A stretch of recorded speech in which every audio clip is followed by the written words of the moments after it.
Να το, πάπης της Χριστιάνας! Ναι, ο παππούς. Γεια σου, Μαριέτα. Καλώς ήρθατε και πάλι στη Μαριέτα στο βίντεο. Εγώ έχω μια ερώτηση.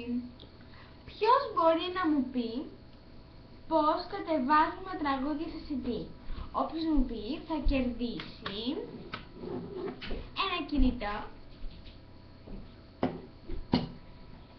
ένα αρκουδάκι και θα πάρετε και στο νούμερο.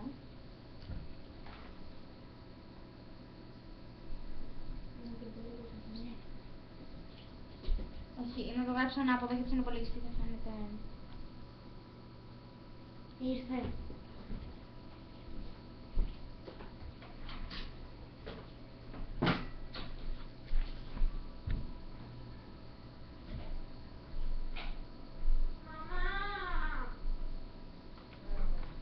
Στο 6588 για να κερδίσετε τα δώρα.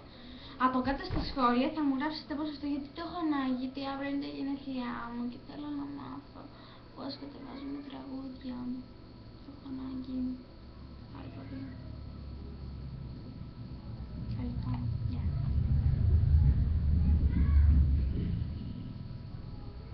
Πάλι καλά που τέλειωσε το βίντεο, αλλά ρε δεν χρειάζεται να λάβουμε τη γενέθλιά μου και πρέπει να βάλω τραγούδια.